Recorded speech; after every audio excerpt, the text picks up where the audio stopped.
पुर की आयु लग, जे जीव का रह शरीर, सतगुर से भेटा नहीं तो अंत कीर का कीर। चंद्र और सूर्य, चांद और सूरज की आयु लग, यदि जीव का शरीर रहे और सच्ची भक्ति पूरे सतगुरु से प्राप्त नहीं हुई तो कितनी साधना करता दिखता, अंत में कीड़ा मकोड़ा, कीर का कीड़ा।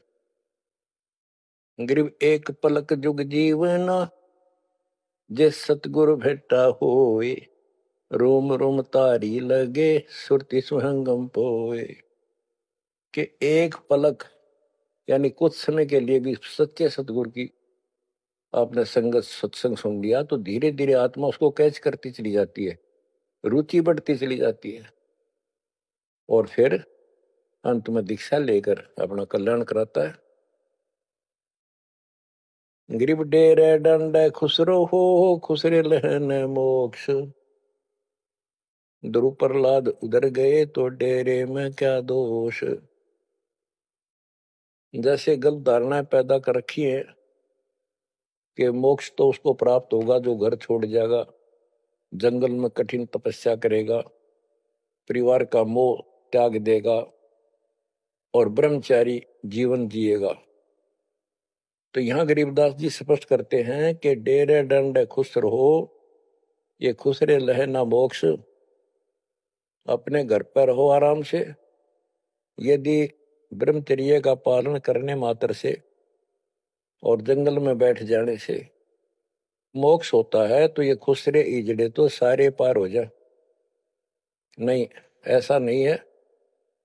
आप मानते हो ध्रुव पार हो गया, आप मानते हो प्रहलाद पार हो गया।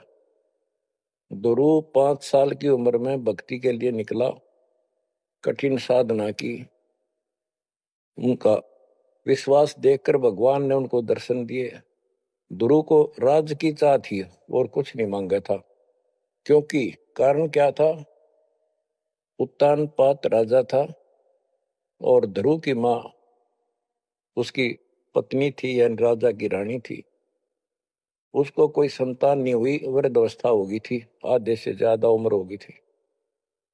तो उसकी ध्रुव की माँ सुनीति थी। सुनीति ने अपने घर जाके अपने माता पिता से अपनी छोटी बहन की राजा के लिए मांगा। कारण ये था कि एक दिन नारद जी आए, नारद जी ने बताया उस सुनीति को, ध्रुव की माँ को, कि राजा दूसरी शादी करे, उसके बाद आपको पुत्र पहले होगा, उसको बाद में होगा, वैसे संतान नहीं होगी, यह संयोग है। रानी ने राजा को मनाया, अपने घर वालों से रिक्वेस्ट करी, आखिर में उस लड़की छोटी बहन को राजा के शादी करवा दी। अब सुरीति ने ये ईर्ष्या होगी कि मेरी बहन ने मेरा जीवन बर्बाद कर दिया, एक बूढ़े का ब्याह करवा दिया मेरा, मैं किसी राजा के शादी होती, स्वतंत्र रहती। जब विवाह करके राजा लेके आ रहा था अपनी सुरीति सेकंड पत्नी को, राज की सीमा पे जाके रथ रुकवा लिया और बोली वो सुरीति, मेरी कंडीशन है, ये मानोगे तो मैं आगे कदम रखूंगी, नहीं मैं तेरे साथ नहीं जाऊंगी। राजा ने पूछा क्या बात है, कि जो मेरी बहन है उसको निकाला दे दे, उसको अलग रखेगा, उसको खाने का भी माप तोल के देना होगा, दुहागन करेगा। इसमें काफी कंडीशन होती, दुहागन के लिए अलग से मकान बनाया जाएगा। राजा ने मान लिया। और दूसरे ये होगा कि जो मेरा पुत्र होगा उसको राज मिले, मेरी बहन के पुत्र को राज न मिले। इस तरह की शर्त सारी राजा ने मान ली। आगे फिर पहले ध्रुव हुआ। ध्रुव जब उत्पन्न हुआ उस समय माँ वैराग्य में थी, घर से अलग दूसरी जगह रखा हुआ था। और ये बहुत लंबी कहानी है, इतना यहां नहीं बता पाऊंगा। तो उत्तम को राज दे दिया, ध्रुव को धिक्कार दिया, भगा दिया उसकी माँ ने। तो ये लंबी कहानी है, यहाँ इतना समय नहीं मैं आपको बता पाऊंगा। तो ध्रुव परमात्मा से राज लेने के लिए माँ से पूछा ध्रुव ने, माँ उत्तम को राज किसने दिया?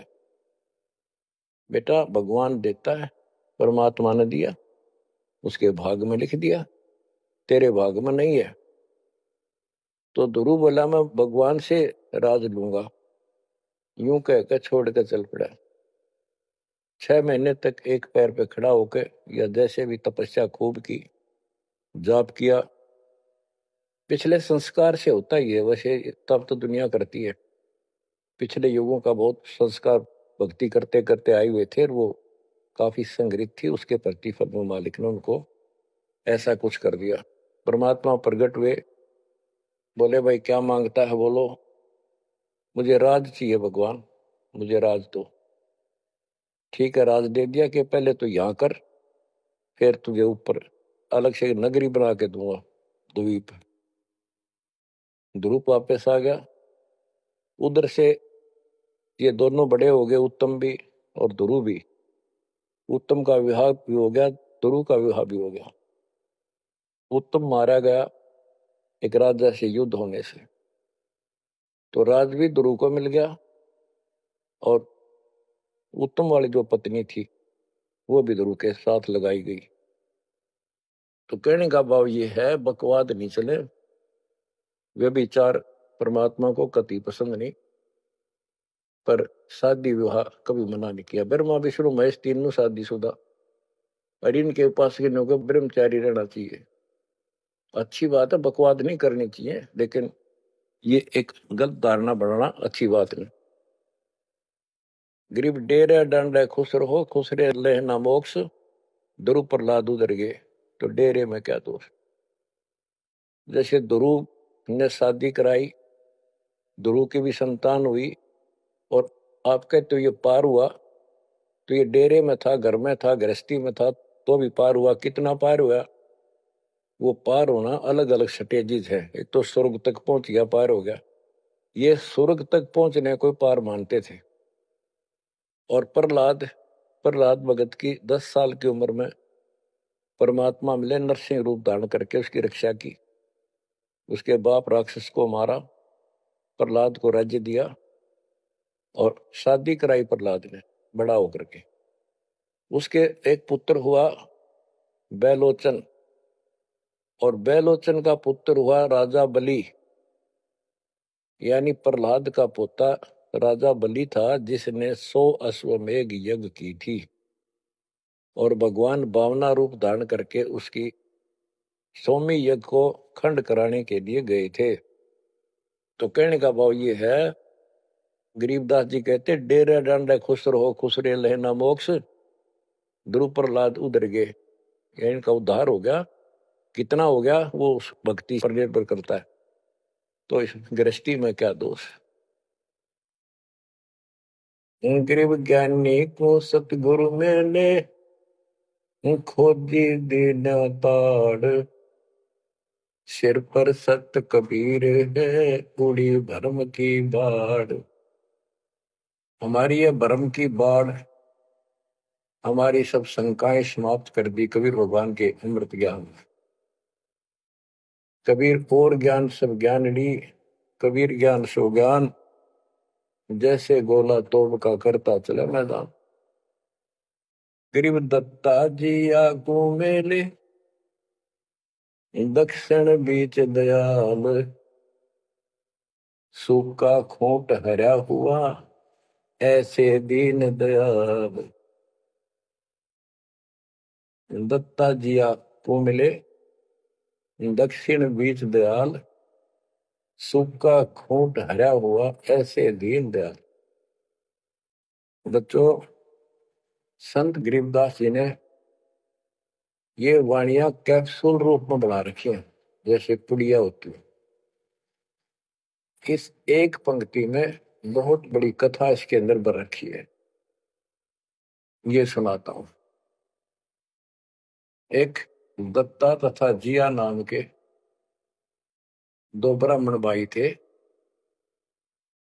इनको तत्वा जीवा भी कहते हैं।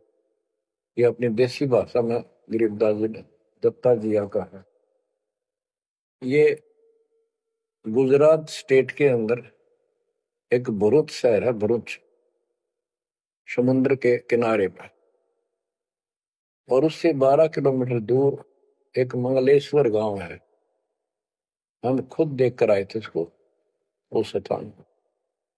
कई भगत थे मेरे साथ। तो मंगलेश्वर गांव के पास एक शुक्ल तीर्थ नाम का गांव हुआ करता था, जिसमें जिया और दत्ता, ये दो ब्राह्मण भाई भी रहते थे। वो सारा ब्राह्मणों का ही गांव था।